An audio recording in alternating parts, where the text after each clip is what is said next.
मैं हूं प्रियांशु त्रिपाठी और आप देख रहे हैं द फाइंडर न्यूज़।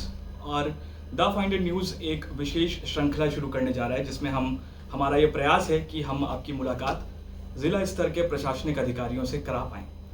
ऐसे में आज हमारे साथ जो हमारे विशिष्ट मेहमान हैं उनका नाम है श्री अभिनव गोपाल। अभिनव गोपाल जी एक IAS अधिकारी हैं और वर्तमान में CDO गाज़ियाबाद के रूप में कार्यरत हैं। सर, स्वागत है आपका। धन्यवाद सर, सबसे पहले तो आपको बहुत बहुत बधाई कि आपकी CDO के रूप में पहली पोस्टिंग होगी गाज़ियाबाद में। तो कैसा है गाज़ियाबाद? बिल्कुल, गाज़ियाबाद एज CDO ये मेरी पहली पोस्टिंग है और गाज़ियाबाद मुख्यतः एक शहरी इलाका है जहाँ पर ग्रामीण क्षेत्र में 142 ग्राम पंचायतें हैं और यहाँ पर 9 जो हैं अर्बन लोकल बॉडीज़ हैं। इसमें एक नगर निगम है और 4 नगर पंचायतें और 4 नगर पालिका है। सर, अब मैं पीछे ले जाना चाहूँगा आपके सफ़र में। गाज़ियाबाद आने से पहले आप जॉइंट मजिस्ट्रेट कानपुर भी रहे हैं और कानपुर उत्तर प्रदेश का एक ऐसा शहर है जो अपनी छाप लोगों पर छोड़ता है। तो आप कानपुर के बारे में अगर कुछ अपने बिल्कुल, आपने बिल्कुल सही कहा। कानपुर डेफिनेटली एक छाप छोड़ता है और एक डिस्टिंक्ट आइडेंटिटी है अगर आप वहाँ पे काम करेंगे। और मैंने वहाँ पे जॉइंट मजिस्ट्रेट, जैसा आपने बताया, मैं SDM सदर के रूप में वहाँ पोस्टेड था। तो शहर के SDM के रूप में एक अलग वहाँ पे चैलेंजेस रहते हैं, अपॉर्चुनिटीज़ रहती हैं सीखने के लिए। तो शहरी समस्याओं में जो स्पेशली जो शहरी विस्तार हो रहा है, जो अर्बनाइजेशन अब बढ़ रहा है बहुत तेज़ी से, तो उन जगहों पे क्या क्या चैलेंजेस होते हैं स्पेशली ज़मीन को लेकर, उनको हम लोगों ने वहाँ फेस किया था। उस चीज़ को हमने सुलझाने की कोशिश करी बेहतर सर्वेइंग टेक्निक्स के माध्यम से, नई टेक्नोलॉजी के माध्यम से हम लोग ने उसकी कोशिश करी। प्लस वहाँ पर पेंशन योजनाओं को बहुत और बेहतर तरीके से क्रियान्वित किया। वहाँ पे लैंड रिकॉर्ड्स को हमने बेहतर करने का, उनको साफ़ करने का, उनको क्लीन करने का बहुत अच्छा कार्य किया। कई सरकारी ज़मीनों को हमने, कई 100 करोड़ की ज़मीनों को हमने वापस सरकार में निहित किया। और साथ ही साथ वहाँ पे हम लोग ने ऑनलाइन फैमिली सर्टिफिकेशन सिस्टम, जो कि यूपी में पहली बार था, फैमिली सर्टिफिकेशन के लिए से काफ़ी समस्याएं लोगों को फेस करनी पड़ती हैं, तो वो हमने कानपुर में लॉन्च किया था और बहुत बेहद खुशी की बात है वो आज भी चल रहा है और बहुत बखूबी यूज़ किया जा रहा है। जी सर, आपकी जो पृष्ठभूमि है मतलब शिक्षा के रूप में अगर देखें, शिक्षा के हिसाब से, तो आप IIT मद्रास में आप छात्र रहे हैं। वहाँ के कुछ अनुभव अगर आप हमसे साझा करना चाहें, मतलब कैसा आपका करिकुलम क्या था और आपका दिनचर्या कैसी रहती थी, कुछ यादें अगर आप IIT मद्रास के बारे में। IIT मद्रास, देखिए, मैं बायो इंजीनियरिंग, मेरा जो ब्रांच था वहाँ पर मैं डुअल डिग्री कोर्स में था, जो 5 साल का कोर्स होता है। B.Tech REMTech आपको 5 ईयर्स में मिलता है। और वहाँ का एक्सपीरियंस डेफिनेटली बहुत एनरिचिंग था। एक तरह से आप कह सकते हैं कि पूरी पर्सनालिटी को चेंज करने वाला मेरे लिए था, क्योंकि वहाँ पर मैंने पढ़ाई के साथ साथ अपने पैशन को भी पहचाना और मैंने उसको फॉलो करना शुरू किया। और एक मैं कहूँगा मेरे पूरे व्यक्तित्व में जो निखार आया, जो एक IAS के प्रति, जो एक सिविल सर्विसेज के प्रति जो मेरा एक रुझान बना, वो मुझे IIT के ही माध्यम से मिला, IIT के एक्सपीरियंस से मिला। सर, इसके बाद मैं आपसे आगे क्रम में पूछना चाहूँगा कि जब आप सर्विस में सिलेक्ट होते हैं तो लवासना की ट्रेनिंग के दौरान भारत दर्शन एक एक्टिविटी होती है। भारत दर्शन, एक तो इसका अप्रोच क्या रहता है और ओवरऑल करियर में आप लोगों को कैसे ये हेल्प करता है एक देश को समझने के लिए जो भारत जैसा विविध है और सांस्कृतिक रूप से इतना मतलब कलरफुल देश जो हमारा है। बिल्कुल, देखिए, IAS जो है वो एक अखिल भारतीय सेवा है, ऑल इंडिया सर्विस। तो आप सिर्फ एक पर्टिकुलर काडर के नहीं, आप पूरे देश की सेवा के लिए इसमें आते हैं। और जब भारत दर्शन जो है वो हमें एक्सपोज करता है इन विविधताओं से, जो हमारी डाइवर्सिटी है हमारे देश में, उन विविधताओं को समझने में हमें हेल्प करता है। और इसका जो मूल रूप से जो एक कह सकते हैं जो बेस होता है, या इसके जो पीछे एक सोच है, वो ये है कि हम लोग आर्मी से अटैच रहते हैं, हम नेवी के साथ अटैच रहते हैं, एयरफोर्स से अटैच रहते हैं, हम लोग आइलैंड अटैचमेंट करते हैं, NGO के साथ अटैचमेंट करते हैं, फॉरेस्ट के एडमिनिस्ट्रेशन को समझते हैं। हम लोग भारत के विभिन्न पार्ट्स में जाते हैं, वहाँ के कल्चर को समझते हैं, वहाँ की समस्याओं को समझते हैं, एडमिनिस्ट्रेशन क्या नया कर रहा है, क्या नहीं कर रहा है, कि और अलग अलग जो विशिष्टताएँ होती हैं हर जगह की, उनको समझ कर, उनको सराहना, उस चीज़ को समझ के मतलब हम अपने क्षेत्र में क्या कर सकते हैं, जहाँ हम जिस काडर में जाएंगे उसमें हम उस सीख को कैसे इस्तेमाल कर सकते हैं। तो इस पूरे ऑल इंडिया फ्लेवर को सजोने का काम ये जो है भारत दर्शन करता है, जो कि बिल्कुल कह सकते हैं कि पूरी IAS ट्रेनिंग का आप कह सकते हैं जो केक पे आइस वाला जो काम करता है, आइसिंग ऑफ द केक। बिल्कुल सर। एक आपने यहाँ विकास भवन गाज़ियाबाद में हाइड्रोपोनिक्स का वर्किंग मॉडल स्थापित करवाया है उसके पीछे आपका क्या विचार था और कैसे इसके प्रति लोगों में जागरूकता पैदा कर रहे हैं आप? देखिए, गाज़ियाबाद जैसा मैंने बताया था कि एक अर्बन क्षेत्र है जहाँ पर अब आने वाले समय में जो है ग्रामीण क्षेत्र कम होता जा रहा है, तो एग्रीकल्चरल लैंड जो है वो कम होती जा रही है। तो आने वाले समय में हमें मॉडर्न डे टेक्नीक से ही एग्रीकल्चर और सब्जियों की तरफ आना होगा, और हाइड्रोपोनिक्स एक ऐसी टेक्नीक है जिस पे हम लोग वृहद स्तर पे एक बहुत अच्छा बिजनेस मॉडल खड़ा कर सकते हैं। शहरी क्षेत्र में भी जो ऑर्गेनिक सब्जियों का आप मज़ा आनंद ले सकते हैं, तो उस चीज़ को बढ़ावा देने के लिए जो हमारे नए युग के फार्मर्स हैं, नए युग के हमारे किसान हैं, युवा किसान हैं, उनको मोटिवेट करने के लिए ये मैंने यहाँ पे मॉडल स्थापित कराया। और इसका एक अच्छा जो है परिणाम भी मिल रहा है। लोग आके पूछते हैं, जानते हैं, लोग इसके बारे में और जो है रिसर्च कर रहे हैं और इसको अडॉप्ट करने की कोशिश कर रहे हैं। इसी से जुड़ा हुआ एक और सवाल पूछना चाहूँगा कि अगर हाइड्रोपोनिक्स को मान लीजिए गाज़ियाबाद में कोई है जो अडॉप्ट करना चाहता है, तो जिला प्रशासन उसको कैसे मदद कर सकता है या कैसे लोग संपर्क कर सकते हैं आपसे इस बारे में? देखिए, अभी तो हाइड्रोपोनिक्स के लिए सच कोई बहुत बड़ी अलग से योजना नहीं है जहाँ पे गवर्नमेंट करता है, लेकिन डेफिनेटली आपको हम सही लोगों से कनेक्ट कर सकते हैं जी, जो इस क्षेत्र में आपको पूरा सेटअप करने में हेल्प कर पाएंगे। सर, आपने एक इनिशिएटिव लिया था रीडिंग कैंपेन के नाम से दिसंबर 2023 में, उसके बारे में कुछ अगर आप बताना चाहें। वो रीडिंग कैंपेन एक तरीके से उनके लिए जैसे बच्चों के घर में से हमारे बुजुर्ग लोग होते हैं, वरिष्ठ लोग होते हैं, जो लोग कभी मतलब खुद उन्होंने नहीं लिखा होता है या पढ़ाई नहीं की होती है, तो हमने एक बहुत छोटा सा कि अपना नाम बोलने के लिए, अपना एक सिग्नेचर करने के लिए जी, एक हमने कैंपेन साक्षरता जागरूकता, हाँ बिल्कुल, उसके रूप में हमने चलाया था। और उसमें एक, अगर मैं बहुत विशिष्ट अपना अनुभव बताना चाहूँ, तो एक 90 साल की बुजुर्ग लेडी थी जिन्होंने कभी भी ज़िंदगी में सिग्नेचर नहीं किया था अपना, हमेशा अंगूठा लगाया करती थी।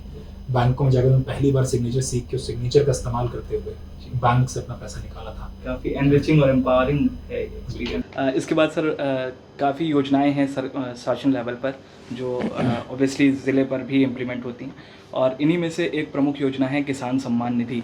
और क्योंकि आपका पदभार सीडीओ के रूप में है, तो ग्रामीण इलाके से आपका टच ज़िले में ज़्यादा है, तो मैं पूछना चाहूँगा कि किसान सम्मान निधि की क्या स्थिति है गाज़ियाबाद में?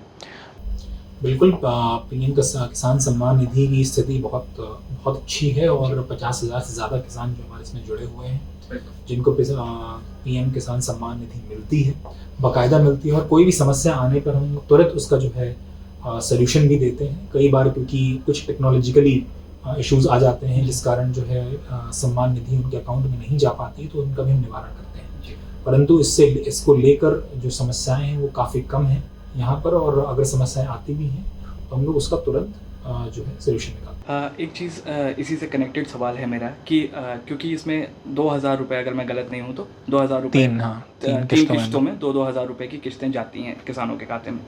आप क्या मानते हैं कि कितना सेटिस्फैक्ट्री है ये एक्सपीरियंस सरकार की जो योजना है किसानों के मतलब, क्योंकि आप डायरेक्टली उनसे टच में हैं, इन्वॉल्व हैं, तो कितना सेटिस्फैक्शन फील करते हैं फार्मर्स? क्योंकि पिछले दिनों हमने फार्मर एजुटेशंस भी काफ़ी देखे हैं देश में। बिल्कुल, ये बिल्कुल हेल्प करता है। देखिए, एक तरह का ये एक मैं कह सकता हूँ सीड कैपिटल के रूप में भी काम करता है, क्योंकि कई बार डिस्ट्रेस कंडीशन में आ जाते हैं, तो उस तरह से ये बहुत जो एक किश्त होती है, 2,000 एक किश्त भी होती है, एक तरह से उनको उस डिस्ट्रेस से निकालने में भी हेल्प करती है, और कहीं ना कहीं एक तरह का सपोर्ट दिखाती है जो गवर्नमेंट उनको दे रही है। और किसानों से संबंधित और भी कोई अगर योजनाएं हों जो आप हाईलाइट करना चाहें, मतलब इसके अलावा, किसान सम्मान निधि के अलावा? इसके अलावा देखिए, उर्वरक जो है आपको सब्सिडाइज रेट पे दिया जाता है किसानों को। उसके अलावा हम लोग फार्म मशीनरी भी इसमें हम लोग देते हैं, जो सरकार की तरफ से तमाम तरह के जो बड़े कृषि यंत्र होते हैं उनको दिया जाता है थ्रू अब ई-लॉटरी दिया जा रहा है। ये बहुत अच्छी चीज़ है, जिसमें कई किसानों को जिनको पहले कभी नहीं मिला था उनको भी आज के समय में ये यंत्र मिल रहे हैं। इसके साथ साथ इस समय एग्री स्टैक की भी योजना चल रही है, जिसमें एग्री स्टैक के माध्यम से एग्जैक्टली किस क्रॉप में कितना क्षेत्र आच्छादित है वो अब एग्जैक्ट हमें फिगर मिल पा रहा है जी, और इससे बहुत फ़ायदा हो रहा है किसानों को। इसके अलावा हम लोग FPOs के माध्यम से किसानों को नई नई तकनीक के बारे में, उनको फार्म मशीनरी बैंक स्थापित करते हुए जो है नए तरीके की जो फार्मिंग की तरफ उनको हम लोग प्रेरित कर रहे हैं। उसी तरीके से हॉर्टिकल्चर की तरफ भी हम लोग स्टेप ले रहे हैं, जहाँ पे फूलों की खेती पे काफ़ी है, सब्जियों की खेती यहाँ बहुत अच्छी होती है कई जगहों पे, तो हम प्रेरित कर रहे हैं कि वो ज़्यादा से ज़्यादा नए जो है खेती की प्रजातियों की तरफ जाएं। सर, एक और फ्लैगशिप प्रोग्राम है सरकार का, बेटी बचाओ बेटी पढ़ाओ। उसका क्या इम्पैक्ट है हमारे ज़िले में, गाज़ियाबाद में, और ग्रामीण स्तरों पर अगर मैं बात करूँ? देखिए बेटी बचाओ बेटी पढ़ाओ एक तरीके से आप कह सकते हैं ये बेसिकली सेक्स रेशियो इम्प्रूव करने के लिए जो था ये स्कीम लाई गई थी, और गाज़ियाबाद में भी 900 से नीचे का अनुपात रहा था है। तो उसके लिए हम लोग कोशिश करते हैं कि जितना ज़्यादा हम लोग मैक्सिमाइज कर सकें इसकी अवेयरनेस के बारे में। इसमें जब भी जेंडर वाइज जब मान लीजिए किसी बेटी का जन्म होता है तो उस बेटी को एक उत्सव के रूप में मनाना, उनको बेसिकली इसे इंसेंटिवाइज करना, उनको डिफरेंट तरीके से इंसेंटिवाइज करना, वो हम इस बेटी बचाओ बेटी पढ़ाओ के माध्यम से करते हैं, जिसमें ज़्यादा से ज़्यादा अवेयरनेस जो है लोगों को इसके बारे में हो सके। स्पेशली हॉस्पिटल्स में, जहाँ पे हमारे गवर्नमेंट हॉस्पिटल्स हैं, उसमें वहाँ पे हम लोग कोशिश करते हैं कि ज़्यादा से ज़्यादा इस चीज़ को हम सेलिब्रेट करें, उसको एक उत्सव के रूप में मनाएं, और इसका इम्पैक्ट भी हमें एक अच्छा मिला है, और सेक्स रेशियो लगातार जो है गाज़ियाबाद का इम्प्रूव हो रहा है। सर, सोशल स्कीम्स के बाद अब मैं थोड़ा सा मूव करना चाहूँगा इंडस्ट्री की तरफ, क्योंकि गाज़ियाबाद एक इंडस्ट्रियल ज़िला भी है प्रदेश का, और NCR का भी पार्ट है। तो ऐसे में इंडस्ट्री कितनी महत्वपूर्ण है ज़िले के लिए इकोनॉमिकली, और कैसे कंट्रीब्यूट कर रही है हमारे ग्रोथ में, इसके बारे में आपने बिल्कुल सही कहा। इंडस्ट्रियल टाउन है, एक तरीके से इंडस्ट्रियल डिस्ट्रिक्ट है। यहाँ पे अगर मैं सिर्फ फिगर की बात करूँ तो यहाँ पे 2 लाख से ऊपर जो इंडस्ट्रियल यूनिट्स हैं, इसमें MSMEs भी हैं, वृहद उद्योग भी हैं, बड़े उद्योग भी हैं, और ये हिस्टोरिकली रहा है कि काफ़ी बड़ी इंडस्ट्रियल सिटी के रूप में ये भी, और एक तरीके से आप कह सकते हैं NCR along with Ghaziabad along with Gautam Buddh Nagar एक तरीके से एक ग्रोथ इंजन की तरह काम करता है पूरे प्रदेश के लिए, और बहुत इम्पॉर्टेंट हिस्सा है, क्योंकि ज़्यादातर लोग यहाँ पर बाहर से माइग्रेट होकर यहाँ पे काम करते हैं, इंडस्ट्रीज़ में काम करते हैं।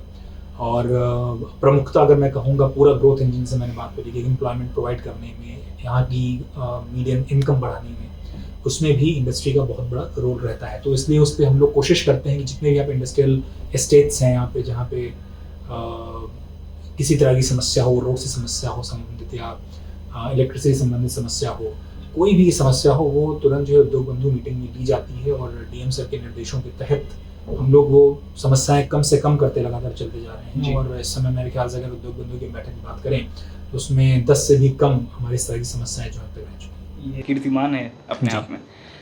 सर, इंडस्ट्री के, जब भी हम इंडस्ट्री की बात करते हैं, इंडस्ट्रियल ग्रोथ की बात करते हैं, तो कई तरीके के इन्वायरमेंटल चैलेंजेस उससे जुड़े हुए हमारे सामने आते हैं।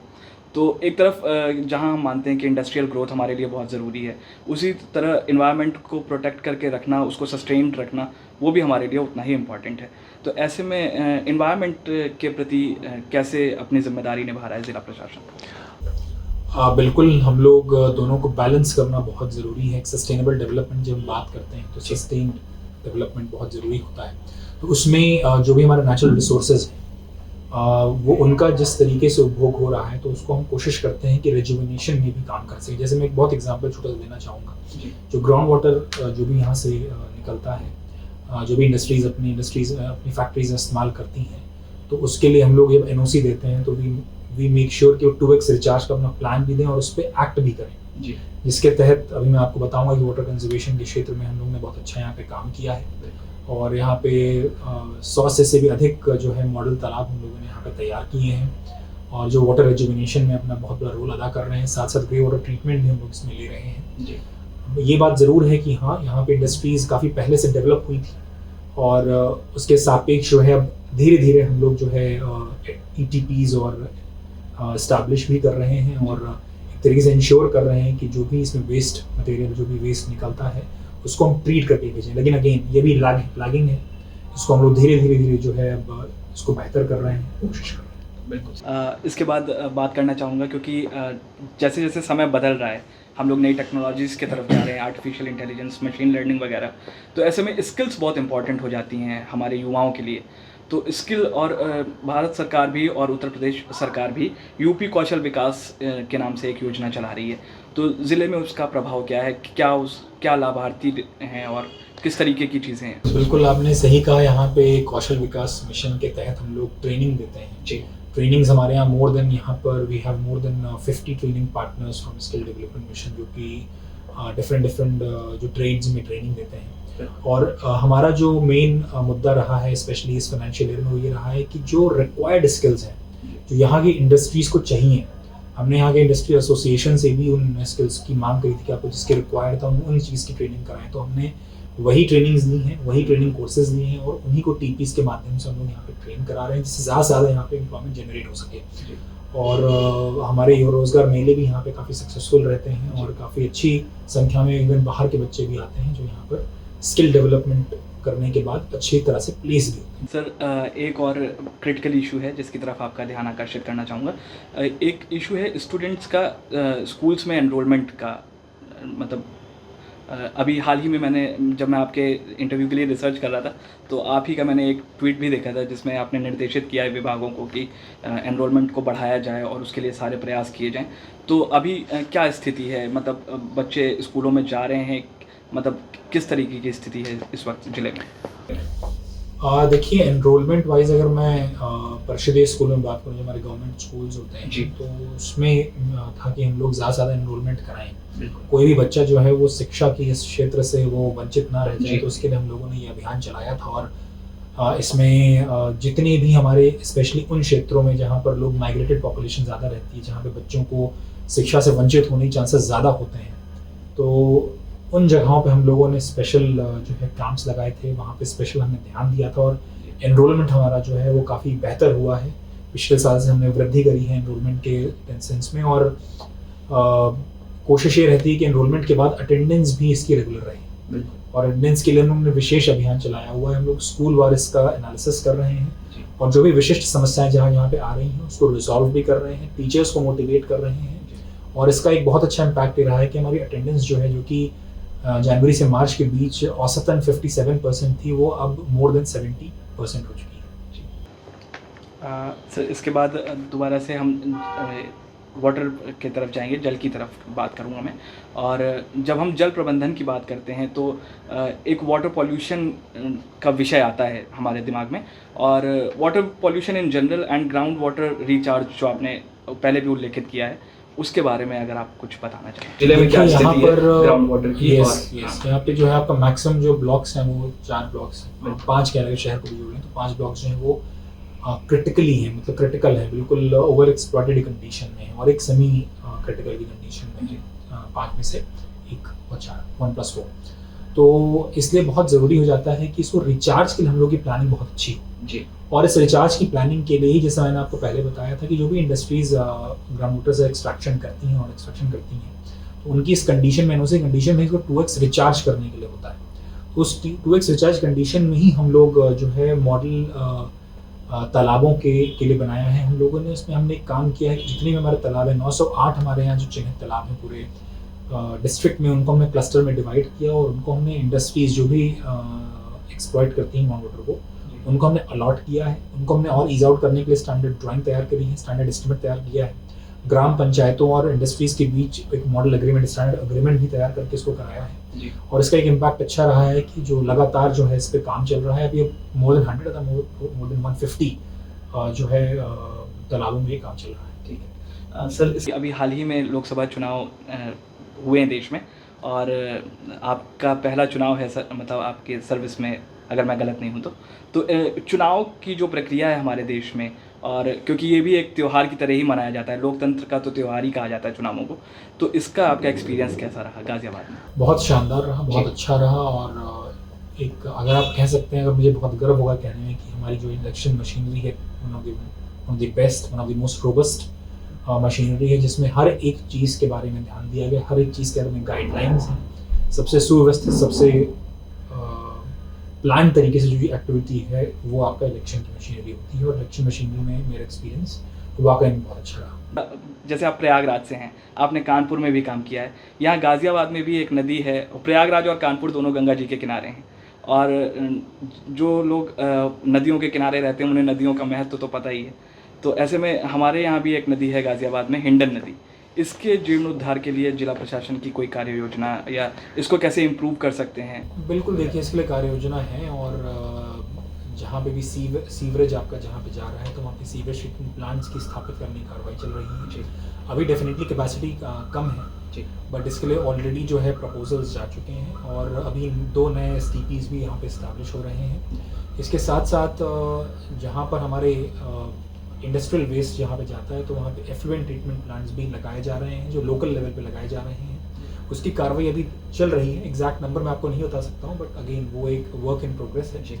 लेकिन जो हमारे की तरफ ही जा रहे हैं। और जो दूसरी चीज़ है जो फॉरेस्टेशन को लेकर, स्पेशली जो हिंडन के बैंक पे जो है हम लोग फॉरेस्टेशन जो है बहुत तेज़ी से कर रहे हैं। हमने अभी लैंड पार्सल्स भी आइडेंटिफाई किए हैं जहाँ पर हम लोग एक्सटेंसिव जो है फॉरेस्टेशन करेंगे। तो ये थे श्री अभिनव गोपाल जी जो IAS अधिकारी हैं और वर्तमान में CDO गाजियाबाद के रूप में तैनात हैं, और भविष्य में भी हम कोशिश करेंगे कि अलग अलग जिलों में, अलग अलग शहरों में, अलग अलग अधिकारियों से आपकी ये मुलाकात कराते रहें। अभी के लिए हमें दीजिए इजाज़त। नमस्कार।